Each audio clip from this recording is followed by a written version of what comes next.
Hello everyone, welcome to T-SAT. నేను మీ లింగదాస్. వివిధ పోటీ పరీక్షలకి ప్రిపేర్ అవుతున్న అభ్యర్థుల కోసం టీశాట్ వారు అందిస్తున్న ఉచిత శిక్షణ తరగతుల్లో భాగంగా మనం ప్యూర్ మ్యాథ్స్ అనే టాపిక్లోంచి ఈరోజు మనం ఎల్సిఎం అండ్ హెచ్సిఎఫ్ అనే కాన్సెప్ట్ని డిస్కస్ చేద్దాం. ఎల్సిఎం అండ్ హెచ్సిఎఫ్ అనగా ఎల్సిఎం అంటే లీస్ట్ కామన్ మల్టిప్లేయర్, తెలుగులో కనిష్ట సామాన్య గుణిజము అని అంటారు. హెచ్సిఎఫ్ అంటే హైయెస్ట్ కామన్ ఫ్యాక్టర్, గరిష్ట సామాన్య కారణాంకము లేదంటే గరిష్ట సామాన్య భాజకము అని అంటారు. సో ముందుగా మనం అసలు మల్టిప్లేయర్ గుణిజము అంటే ఏంటి అని ఒకసారి చూస్తే, సో గుణిజం అంటే ఏదైనా ఒక సంఖ్యని మరొక సంఖ్య చేత గుణించగా ఏర్పడిన ఫలితాన్ని గుణిజము అంటారు. గుణించగా జనించింది. ఓకేనండి. సో గుణిస్తాం, ఏది జనిస్తుందో అది ఆన్సర్. సో 2 యొక్క గుణిజాలు రాస్తే 2 1s 2, రైట్ అండి. ఇలా మనం రాస్తే 2 2s 4, 2 3s 6, 2 4s 8, 2 5s 10 ఈ విధంగా రాస్తూ ఉంటాం. సో ఇక్కడ గుణిజాలు అనంతంగా ఉంటాయి, అంటే ఎన్ని సంఖ్యలు ఉన్నా మనం మల్టిప్లై చేసుకుంటూ వెళ్ళొచ్చు. సో ఇందులో ఏదైనా ఒక సంఖ్యకి కనిష్ట గుణిజం మాత్రమే ఉంటుంది, గరిష్ట గుణిజం మాత్రం ఉండదు. అంటే ఒక సంఖ్య యొక్క గుణిజాల్లో we can identify only minimum multiplier మాత్రమే, మ్యాక్సిమం మల్టిప్లేయర్ని లేదంటే హైయెస్ట్ మల్టిప్లేయర్ని మనము కౌంట్ చేయలేము, అది ఇన్ఫినిటివ్గా ఉంటుంది. కాబట్టి ఇలా కనిష్టమైన గుణిజము 2. ఫర్ ఎగ్జాంపుల్ మనము 5 యొక్క గుణిజాలు రాసామనుకోండి. 5 1s 5, 5 2s 10, 5 3s 15, 5 4s 20, 5 5s 25, 5 6s 30 ఇలా అనంతమైన గుణిజాలు రాస్తూ వెళ్తాం. మీరు ఇందులో జాగ్రత్తగా గమనిస్తే 2 యొక్క మల్టిపుల్స్లో మనకి 10 ఉంది, 5 యొక్క మల్టిపుల్స్లో 10 ఉంది, 2 యొక్క మల్టిపుల్స్లో 20 వస్తుంది, 5 యొక్క మల్టిపుల్స్లో 20 వస్తుంది, 2 యొక్క మల్టిపుల్స్లో 30 వస్తుంది, అండ్ 5 యొక్క మల్టిపుల్స్లో కూడా 30 వస్తుంది. ఇలా కామన్గా మల్టిపుల్స్ చాలా వస్తాయి, కానీ ఏది హైయెస్ట్ ఉంటుందో మనకు తెలియదు. కాబట్టి మనం ఏం చేస్తామంటే కనిష్టంగా ఉన్న కామన్ మల్టిపుల్ని తీసుకుంటాం. సరే, ఎందుకండి గరిష్ట సామాన్య గుణిజం ఉండదు అని మనల్ని ఎగ్జామ్లో అడిగాడు అనుకోండి. గరిష్ట సామాన్య గుణిజం ఉండకపోవడానికి గల కారణం ఏంటంటే, ఒక సంఖ్య యొక్క గుణిజాలలో గరిష్ట గుణిజాన్ని మనము చెప్పలేము కాబట్టి, మనం నిర్ధారించలేము కాబట్టి, we cannot define the maximum అంటే highest multiple of the given number. కాబట్టి మనకు గరిష్ట సామాన్య గుణిజం ఉండదు, కేవలం కనిష్ట సామాన్య గుణిజం మాత్రమే ఉంటుంది. ఆ కనిష్ట సామాన్య గుణిజం ఏంది? ఇప్పుడు 2, 5 యొక్క కనిష్ట సామాన్య గుణిజం 10గా మనం చూస్తాం. అదేవిధంగా భాజకాలు చూసామనుకోండి, భాజకము అని అంటాం. భాజకాన్ని కారణాంకము అని కూడా అంటారు. ఓకే, ఫ్యాక్టర్ లేదంటే డివిజర్ అని అంటాం. Divisor or factor. సో భాజకం అంటే ఏంటంటే ఏదైనా ఒక సంఖ్యని భాగించడానికి ఉపయోగపడే సంఖ్య, భాగించడానికి ఉపయోగపడే సంఖ్య. ఫర్ ఎగ్జాంపుల్ 2 అనే సంఖ్య ఉందనుకోండి. 2ని మనం దేంతో భాగించవచ్చు అని అంటే 2 1s 2. ఓకే, 2ని 2తోనే భాగించవచ్చు. 2 ఎక్కం 2, రైట్. అంటే 2ని ఏ 2 సంఖ్యలు భాగించాయంటే 1, 2 అనే సంఖ్యలు భాగించాయి. అదేవిధంగా 3 ఉందనుకోండి. 3ని 3 1s అంటే 3/1తో క్యాన్సిల్ చేయొచ్చు, 3/3తో క్యాన్సిల్ చేయొచ్చు. ఆ 2 భాజకాలు ఏంటి అంటే 1, 3. ఓకే, ఒకవేళ 4 ఉందనుకోండి. 4 యొక్క భాజకాలు రాస్తే సో 4/1 క్యాన్సిల్ అవుద్ది, 4/2 చేత క్యాన్సిల్ అవుద్ది, 4/3 క్యాన్సిల్ అవ్వదు, 4/4 చేత క్యాన్సిల్ అవుద్ది. 1 2 4గా మనం చూస్తాం. అంటే ఇక్కడ అనంతమైన గుణిజాలు ఉంటాయి, కానీ లిమిటెడ్ సంఖ్యలో మాత్రమే మనకి కారణాంకాలు లేదా భాజకాలు ఉంటాయి. మీరు ఒకసారి గమనించండి, ఈ అన్నిటిలో 1 1 1 అనేది సిమిలర్గా ఉంది. సాధారణంగా ఏది రిపీట్ అవుతుంది? 1 అనేది రిపీట్ అవుతుంది. అంటే ఏ సంఖ్యలు తీసుకున్నా సరే ఆ సంఖ్యల యొక్క కనిష్ట భాజకం ఏదండి? కనిష్ట భాజకము 1, కనిష్ట భాజకము 1, కనిష్ట భాజకము 1. అంటే ఇక్కడ కనిష్ట సామాన్య గుణిజాన్ని మనము ఐడెంటిఫై చేయగలిగాము. గరిష్ట సామాన్య గాసాబానే ఎందుకు తీసుకుంటామంటే ఇక్కడ కనిష్ట సామాన్య భాజకము, కనిష్ట సామాన్య కారణాంకం ప్రతిదానికి 1 మాత్రమే నిర్ధారించబడింది. అంటే 1 అండ్ ఓన్లీ, అంటే అన్నిటికీ ప్రతిదానికి మినిమం ఫ్యాక్టర్ ఏంటి? 1. కాబట్టి అలాంటప్పుడు క్వశ్చనే రైజ్ అవుతుంది, ఎందుకంటే అన్నిటికీ ఆన్సర్ ఒకటే అవుతుంది. మరి అప్పుడు ఏం రైజ్ అవుద్ది అని అంటే హయ్యెస్ట్, అంటే గరిష్టమైన సామాన్య కారణాంకం ఏది ఉంటుందో దాన్ని మనం రైజ్ చేస్తాము. ఇక మీరు చూడండి 2,4ని కనుక కారణాంకాలు రాస్తే 1 కామన్గా ఉంది, లీస్ట్ మనకు అక్కర్లా. 2 కూడా కామన్గా ఉంది, ఉన్న వాటిలో గరిష్టమైనది ఏది అంటే 2గా మనం చూస్తాం. అందుకే మనకి గాసాబా గరిష్ట సామాన్య భాజకం ఎందుకు ఉంటుంది, కనిష్ట సామాన్య భాజకం ఎందుకు ఉండదు అని అంటే ప్రతి సంఖ్య యొక్క కనిష్ట భాజకం 1 కాబట్టి. ఎందుకంటే 1 is a factor of all the given natural numbers. 1 అనేది అన్ని సహజ సంఖ్యలకి ఒక కారణాంకం కాబట్టి అది ప్రతి సంఖ్యకి కనిష్ట కారణాంకం 1 మాత్రమే అవుతుంది. కాబట్టి మన ఇక్కడ కనిష్ట సామాన్య భాజకం అనే కాన్సెప్ట్ రాదు, గరిష్ట సామాన్య భాజకం అనే కాన్సెప్ట్ మాత్రమే వస్తుంది. కాబట్టి మనం గాసాబాని కనుక్కుంటాం. సరే అండి, భాజకాలు అంటున్నాము, లిమిటెడ్ సంఖ్యలో ఉంటాయి అంటున్నాం. గుణిజాలు అంటున్నాము, గుణిజాలు లిమిటెడ్ సంఖ్యలో ఉండవు, దర్ ఈజ్ ఏ అన్డిఫైన్గా ఉంటాయి, చాలా గుణిజాలు ఉంటాయి. కాబట్టి మనం దాని యొక్క నెంబర్ని ఐడెంటిఫై చేయలేం. ఎప్పుడైతే లిమిటెడ్ స్ట్రెంగ్త్ అంటే లిమిటెడ్ నెంబర్స్లో మనకి ఉంటుందో అంటే భాజకాల యొక్క సంఖ్య లిమిటెడ్గా మనం చెప్పాం. లిమిటెడ్గా చెప్పామంటే ఏంది, ఇది ఒక దాని ఏమంటారు కౌంటబుల్ సెట్ అనమాట, రైట్? అంటే ఎన్ని ఉంటాయి అని మనం చెప్పగలము. సో ఎన్ని ఉంటాయో చెప్పగలిగినప్పుడు ఎలా చెప్తాం మరి అంటే ఒక సంఖ్య యొక్క కారణాంకాల్ని కానీ ఒక సంఖ్య యొక్క భాజకాల్ని కానీ మనం ఏ విధంగా కౌంట్ చేస్తాము అన్న విషయాన్ని కనుక మనం గమనిస్తే, సో ఒక సంఖ్య ఉందనుకోండి, ఫర్ ఎగ్జాంపుల్ 20 ఉంది. 20 యొక్క నెంబర్ ఆఫ్ ఫ్యాక్టర్స్ రాయాలనుకుంటున్నాం. కారణాంకాల సంఖ్య ఏం రాస్తున్నాం మనం ఇక్కడ, కారణాంకాల సంఖ్యను రాస్తున్నాం. 20 యొక్క కారణాంకాల సంఖ్య. సో ఏంటి 20 యొక్క కారణాంకాల సంఖ్య? కారణాంకాల సంఖ్యను రాయాల్సి వచ్చినప్పుడు ఏ విధంగా రాస్తామంటే 20ని ప్రధాన సంఖ్యల యొక్క లబ్ధంగా రాయాలి. 20ని ఏ విధంగా రాస్తాం? ప్రధాన సంఖ్యల లబ్ధంగా. ఏదైనా ఒక సంఖ్యని ప్రధాన సంఖ్యల లబ్ధంగా రాయాల్సి వచ్చినప్పుడు 20ని ఈ విధంగా రాసుకొని ఒక నిలువు గీత మరియు ఒక అడ్డు గీతతో ఒక సింబల్ని క్రియేట్ చేస్తాం. ఈ సింబల్ యొక్క పేరు ఫ్యాక్టోరియల్ సింబల్. ఏంటి సింబల్ యొక్క పేరు? Factorial symbol. ఓకే అండి, అంటే కారణాంకాలుగా విభజించగలుగుతున్నాము అని అర్థం. సో ఇప్పుడు 20ని తీసుకొని నిర్దిష్టమైన ప్రధాన సంఖ్యల చేత డివైడ్ చేసుకుంటూ వెళ్తాం. 2 తీసుకొని డివైడ్ చేసాం, 2 10ల 20. అగైన్ 2 అనేది ఒక ప్రధాన సంఖ్య కాబట్టి 2 తీసుకొని డివైడ్ చేసాం, 2 5ల 10. 5ని 5 చేత మాత్రమే డివైడ్ చేయగలం, 5 ఎక్కం 5. ఇలా 1 వచ్చేంత వరకు మనం డివైడ్ చేసాం. సో ఇప్పుడు 20ని దేనిగా రాయొచ్చు అని అంటే 2 × 2 4, 4 5 20. అంటే 20ని ప్రధాన సంఖ్యల యొక్క కారణాంకాలుగా రాసినప్పుడు 2 అనేది 2 సార్లు రిపీట్ అయింది కాబట్టి దాన్ని 2 స్క్వేర్ అంటాం. 5 ఒకసారి రిపీట్ అయింది, దాన్ని 5 పవర్ 1 అంటాం. 2 స్క్వేర్ × 5 పవర్ 1. సో ప్రధాన సంఖ్యల యొక్క లబ్ధంగా రాసినప్పుడు ఒక్కొక్క ప్రధాన సంఖ్య ఎన్నిసార్లు రిపీట్ అయిందో దాని యొక్క ఘాతంలో చూపిస్తాం. ఇప్పుడు కారణాంకాల సంఖ్య కనుక్కోవాల్సి వచ్చినప్పుడు ఆ ఘాతాలని తీసుకొని ఘాతము 2 తర్వాతి ఘాతము 1. Okay right. సో ఆ ఘాతాల యొక్క +1, 2 + 1 అండ్ 1 + 1, రైట్. సో అలా ఘాతాల యొక్క +1 తీసుకొని వాటి యొక్క లబ్ధాన్ని మనము కారణాంకాల సంఖ్యగా రాస్తాం. 2 + 1 3, 3 2s 6. కాబట్టి 20 యొక్క కారణాంకాలు ఎన్ని ఉంటాయి? 6 ఉంటాయి. ఉంటాయా చూద్దాం. 20 యొక్క కారణాంకాలు నేను ఒక సమితి రూపంలో రాస్తున్నాను. 1 2 3తో డివైడ్ అవ్వదు, 4తో డివైడ్ అవుతుంది, 5తో డివైడ్ అవుతుంది, అండ్ 10తో డివైడ్ అవుతుంది, అండ్ 20 చేత డివైడ్ అవుతుంది. చూడండి ఎన్ని వచ్చాయి? 1 2 3 4 5 6, రైట్. సో ఇలా మనం ఒక సంఖ్య యొక్క కారణాంకాల సంఖ్యని ఈ పద్ధతి ద్వారా కనుక్కుంటాం. దీన్ని నొటేషన్లో ఏ విధంగా రాస్తామంటే if there is a n as a number, ఒక n అనే సంఖ్య ఉంది. n అనే సంఖ్యని మనము ప్రధాన కారణాంకాల యొక్క లబ్ధంగా రాస్తున్నాం. సో p అనేది ఒక ప్రధాన సంఖ్య, q అనేది ఒక ప్రధాన సంఖ్య, r అనేది ఒక ప్రధాన సంఖ్య, s అనేది ఒక ప్రధాన సంఖ్య, అలా మల్టిపుల్ ప్రైమ్ ఫ్యాక్టరైజేషన్లో రాసాం.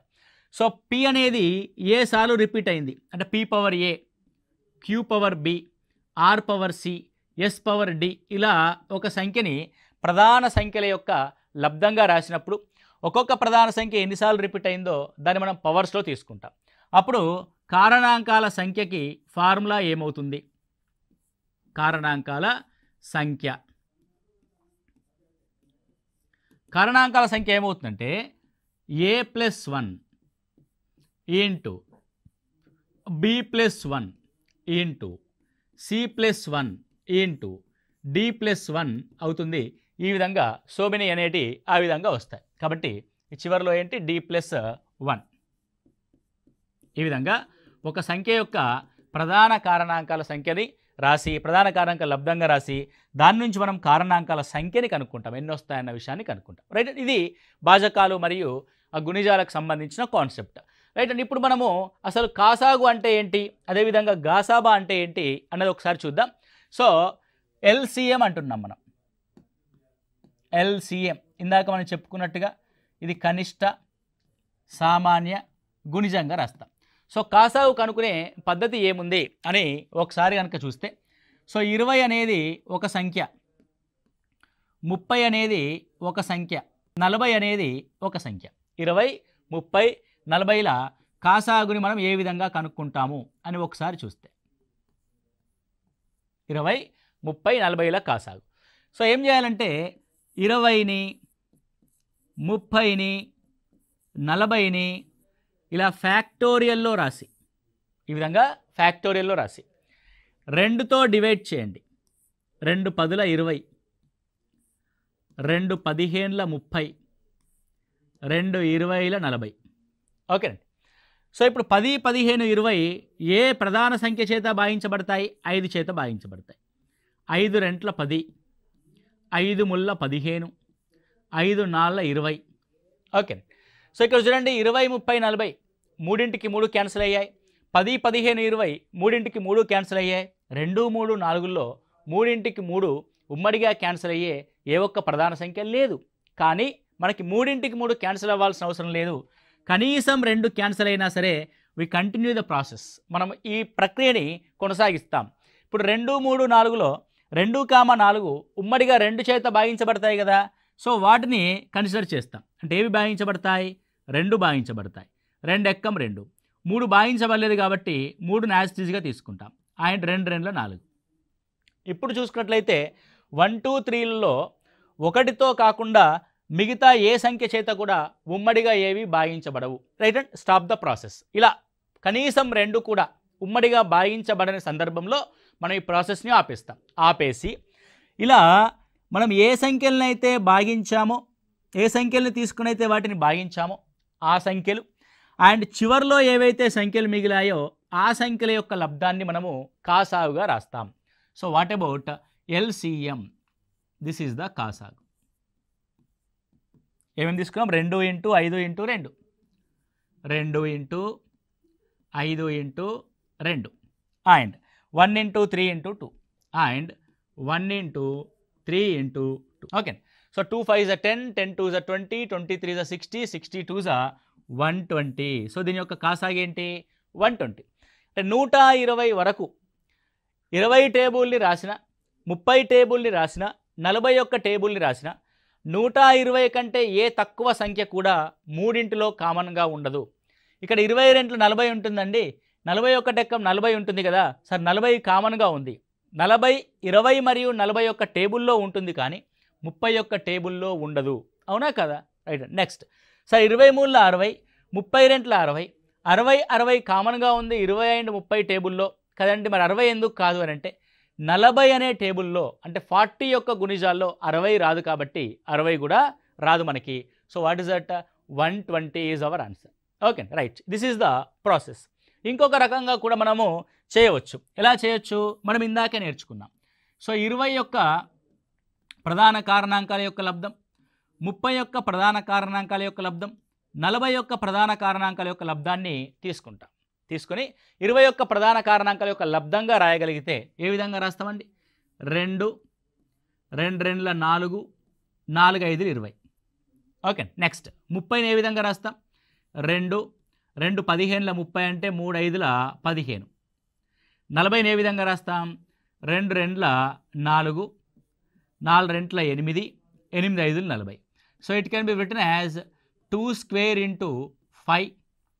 It can be written as 2 into 3 into 5 and 2 cube into 5. 2 cube into 5. So ఈ విధంగా ఇవ్వబడిన సంఖ్యల్ని ప్రధాన కారణాంకాల యొక్క లబ్ధంగా రాయాలి. రాసి ఒకసారి వాటిని చూడాలి. చూస్తే మనకి ఏమనిపిస్తుందంటే అసలు ఎన్ని రకాల ప్రధాన కారణాంకాలు వచ్చాయి మూడింటిలో అని చూస్తే 3 రకాల ప్రధాన కారణాంకాలు వచ్చాయి. సో ఎక్కడైనా సరే ఉమ్మడిగా వచ్చినా రాకపోయినా సరే సో మనకు ప్రధాన సంఖ్యలు ఏమొచ్చాయి అని ఒకసారి చూస్తే 2 వచ్చింది, 3 వచ్చింది, 5 వచ్చింది. There is a 2 as a prime number, 3 as a prime number, 5 as a prime number. వీటికంటే వేరే వచ్చినాయా? రాలేవు. అండ్ ఇందులో 2 యొక్క గరిష్ట ఘాతాన్ని తీసుకోవాలి, 2 క్యూబ్. 3 యొక్క గరిష్ట ఘాతం ఎక్కడైనా సరే 1 ఉంది, 5 యొక్క గరిష్ట ఘాతం ఎక్కడైనా సరే 1 ఉంది. ఇది దాని యొక్క ఎల్సిఎం అవుద్ది.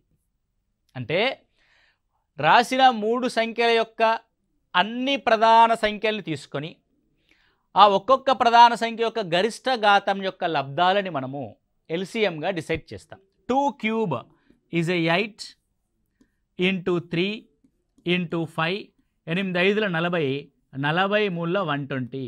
So this is the concept of LCM. Okay, ఈ విధంగా మనము కనుక్కోవడం జరుగుద్ది ఎల్సిఎం అనే విషయాన్ని. అండ్ ఇక్కడ మోరోవర్ మనము ప్రశ్నలు చేసేటప్పుడు ఎల్సిఎం కనుగొనడంలో మనం కొన్ని ట్రిక్స్ని ఉపయోగిస్తాం, కొన్ని కాన్సెప్ట్స్ని వాడతాం. ఏంటి ఆ కాన్సెప్ట్స్ అంటే, so for the same example, so 20, 30, 40 3 సంఖ్యలు ఇచ్చాడు. ఓకే, సో ఎప్పుడైనా సరే సంఖ్యలు ఎక్కువగా ఉన్నప్పుడు మనకు టైం ఎక్కువగా పడుతుంది. కాబట్టి సంఖ్యను రెడ్యూస్ చేయడానికి ప్రయత్నం చేయాలి. ఎలా రెడ్యూస్ చేస్తామంటే, ఏదైనా ఒక సంఖ్య ఉండి ఆ సంఖ్య యొక్క గుణిజం ఉంటే 20, 20 40. ఓకేనండి. సో ఒక సంఖ్య, ఆ సంఖ్య యొక్క గుణిజం కనుక ఇవ్వబడిన సంఖ్యల్లో ఉంటే మనము ఆ సంఖ్యని వదిలేసి మిగతా సంఖ్య ప్లస్ ఆ గుణిజానికి ఎల్సిఎం కనుక్కుంటే సరిపోద్ది. అంటే 3 ఒక నెంబర్ని తీసేసాం, మిగతా 2 కనుక్కుంటే చాలు. అంటే 3 క్యాలిక్యులేషన్ చేయడానికి పట్టే సమయం కంటే 2 క్యాలిక్యులేషన్ చేసే సమయం తగ్గిపోతుంది. అవునా కాదా? కాబట్టి ఒక సంఖ్య యొక్క గుణిజం కనుక ఇవ్వబడిన సంఖ్యల్లో ఉంటే సంఖ్యను తొలగించి మిగతా వాటికి మాత్రమే ఎల్సిఎం కనుక్కుంటాం. అందులో కూడా మళ్ళీ ఒక టెక్నిక్, 30, 40 ఉంది. రైట్ అండి. అన్ని సంఖ్యల్లో కనుక 0 ఉంటే సో ఎల్సిఎంలో కూడా చివరిలో 0 వస్తుంది. కాబట్టి ఉన్న 0ని తీసేయండి. తీసేసి 3, 4 అనేటి 2 వరుస సంఖ్యలు. ఏవైనా 2 వరుస సంఖ్యల యొక్క కాసాగు ఎల్లప్పుడూ కూడా వాటి యొక్క లబ్ధం అవుతుంది. 3, 4 యొక్క కాసాగు 3, 4 12, 4, 5 యొక్క కాసాగు 4, 5 20, 5, 6 యొక్క కాసాగు 5, 6 30. అంటే 3, 4 12 అయిపోయాయి. Okay, simple. అంటే ఇదంతా ప్రాసెస్ అంతా మనం చేయాల్సిన అవసరం లేదు. These all are the concept for the understanding what is the LCM. ఇదంతా ఏంటి, అసలు కాసాగ్ అంటే ఏంటో అర్థం చేసుకోవడానికి మనం చేసే ప్రక్రియ. కానీ ఎగ్జామినేషన్ హాల్లో మనకి ఇంత ప్రక్రియ చేయడానికి సమయం ఉండదు. కొన్ని సందర్భాల్లో మనము చాలా త్వరగా ఆన్సర్స్ చేయాల్సి వస్తుంది. కాబట్టి అందుకని ఏం చేస్తామంటే ఇలాంటి టెక్నిక్స్ని వాడుతూ మనము ప్రిపరేషన్ని కొనసాగిస్తూ ఉంటాం. రైట్ అండి. సో ఏ సందర్భంలో ఆ 2 సంఖ్యల యొక్క లబ్ధము ఎల్సిఎం అవుతుందంటే 2 సందర్భాలు. ఒకటి, 2 వరుస సంఖ్యలు ఉన్నప్పుడు వరుస సంఖ్యల యొక్క లబ్ధమే వాటి యొక్క కాసాగు అవుతుంది. ఎందుకు అవుతుంది అని అంటే, ఏవైనా 2 వరుస సంఖ్యల్ని మనం ఏమంటామంటే పరస్పర ప్రధాన సంఖ్యలు అంటాం. మనం ఆల్రెడీ నెంబర్ సిస్టమ్ అనే కాన్సెప్ట్లో కూడా చూస్తున్నాము, పరస్పర ప్రధాన సంఖ్యలు అని అంటాం. సో ఏవైనా 2 సంఖ్యలు పరస్పర ప్రధాన సంఖ్యలు అయితే వాటి యొక్క కాసాగు ఎల్లప్పుడూ వాటి లబ్ధం అవుతుంది. ఈ పాయింట్ మీరు నోట్ చేసుకోండి, చక్కగా నోట్బుక్లో రాసుకోండి. ఎందుకంటే స్టేట్మెంట్ రూపంలో క్వశ్చన్ అడుగుతాడు. క్రింది వాటిలో ఏది సత్యము అని అంటే, ఏవైనా 2 పరస్పర ప్రధాన సంఖ్యల జతకి కాసాగు ఎల్లప్పుడూ వాటి లబ్ధమవుతుంది. పరస్పర ప్రధాన సంఖ్యల యొక్క జతకి కాసాగు ఎల్లప్పుడూ 1 అవుతుంది. పరస్పర ప్రధాన సంఖ్యల యొక్క జతకి కాసాగు ఎల్లప్పుడూ గరిష్ట సంఖ్య అవుతుంది. పరస్పర ప్రధాన సంఖ్యలకి కాసాగుని కనుగొనలేము అని ఈ విధంగా 4 స్టేట్మెంట్స్ ఇస్తాడు. అలాంటప్పుడు మనం ఏం చేయాలి, కన్ఫ్యూజ్ అవ్వకుండా, సో పరస్పర ప్రధాన సంఖ్యల యొక్క కాసాగు ఎల్లప్పుడూ ఆ 2 సంఖ్యల యొక్క లబ్ధం అవుతుంది అన్న విషయాన్ని మనం ఇక్కడ చూస్తాం. సో ఏ సందర్భంలో పరస్పర ప్రధాన సంఖ్యలు ఉంటాయి అని అంటే, వాటికి 1 తప్ప ఏ ఇతర ఉమ్మడి కారణాంకాలు లేని సంఖ్యలను ఏమంటారంటే పరస్పర ప్రధాన సంఖ్యలు అంటారు అని మనం గత క్లాస్లో కూడా చూసాం. ఇంకే సందర్భంలో మనకు వాటి యొక్క 2 యొక్క లబ్ధం అవుతుంది అని అంటే, ఏదైనా ఒక ప్రధాన సంఖ్య ఉండి ఒక ప్రైమ్ నెంబర్ ఉండి ఓకే. రెండవ సంఖ్య ప్రైమ్ నెంబర్ యొక్క గుణిజం కాకపోతే, ప్రైమ్ నెంబర్ యొక్క గుణిజం కాకపోతే ఆ రెండు సంఖ్యల యొక్క కాసాగు ఎల్లప్పుడూ వాటి యొక్క లబ్ధం అవుతుంది. ఫర్ ఎగ్జాంపుల్ 7 అన్నది ఒక ప్రధాన సంఖ్య, 7 అన్నది ఒక ప్రధాన సంఖ్య, 10 అన్నది ప్రధాన సంఖ్య కానీ కాకపోతే మనకు సంబంధం లేదు. మనం చెక్ చేయాల్సింది ఏంది, ఇది 7 యొక్క గుణిజమా కాదా అని చెక్ చేయాలి. కాదు. సో 7 అనేది ఒక ప్రధాన సంఖ్య ఉంది కాబట్టి దీని యొక్క కాసాగు ఎల్లప్పుడూ కూడా 7 10ల 70 అవుతుంది. సో ఇది కాసాగుకు సంబంధించిన concept. Okay. So this is the LCM. Right.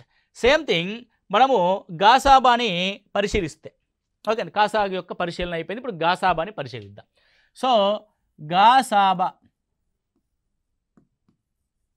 గాసాబా లేదంటే గాసాక,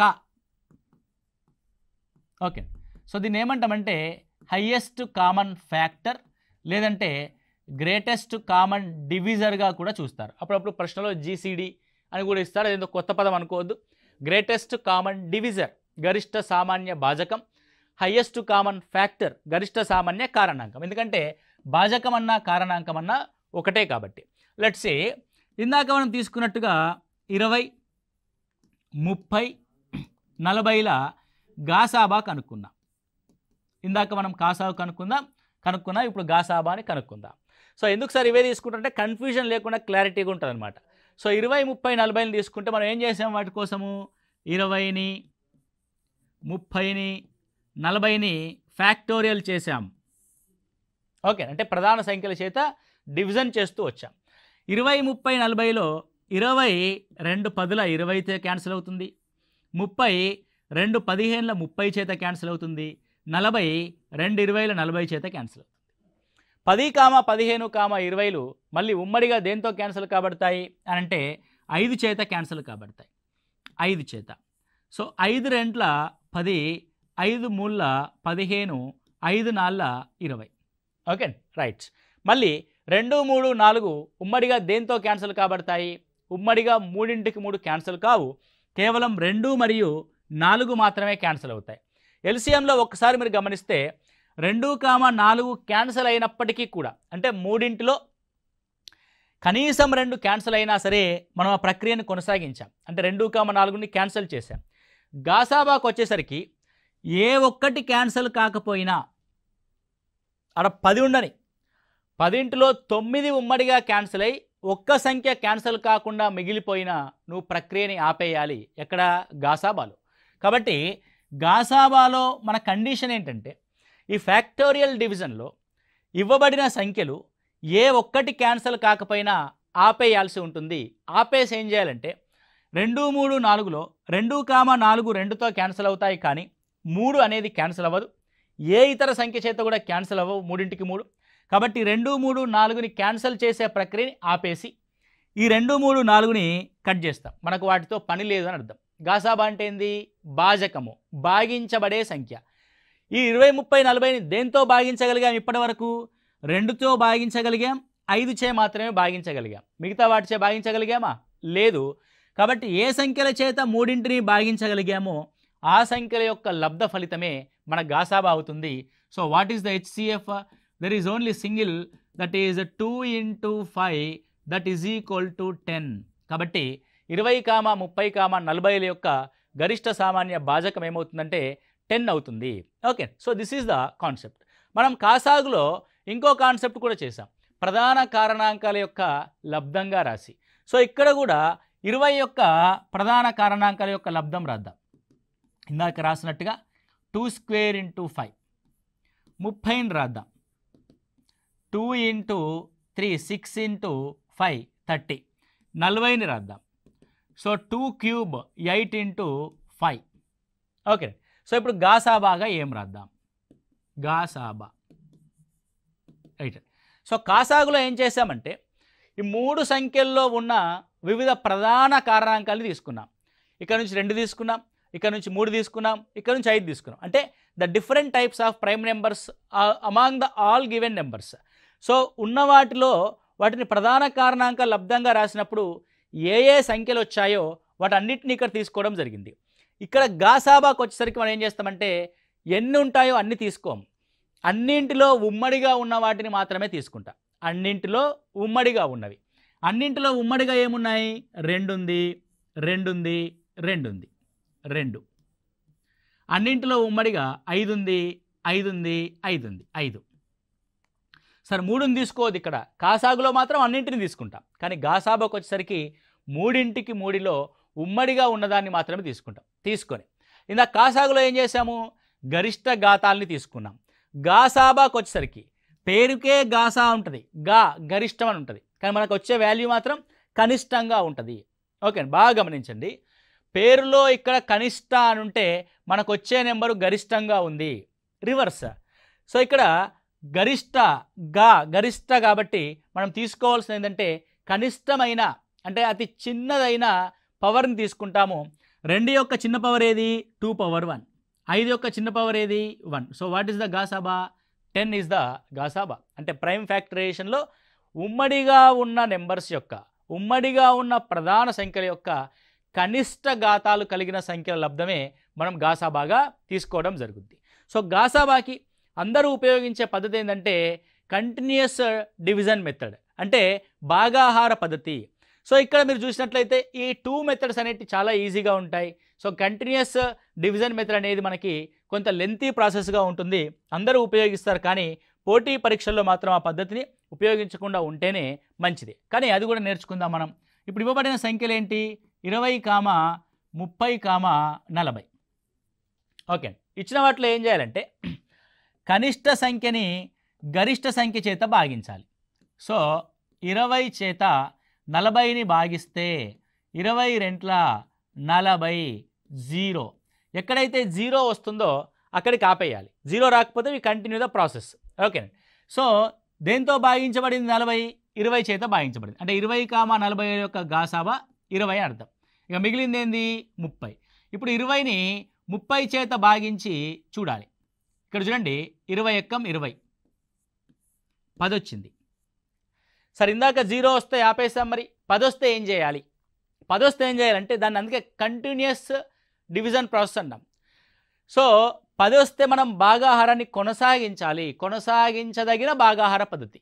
ఎలా కొనసాగిస్తామంటే ఏదైతే శేషం 10 వచ్చిందో ఆ 10ని డివిజర్గా తీసుకుంటాం, భాజకంగా తీసుకొని ఇందాక ఉన్న భాజకాన్ని ఇక్కడ విభాజ్యంగా తీసుకుంటాం, అంటే భాగించదగిన సంఖ్యగా తీసుకుంటాం.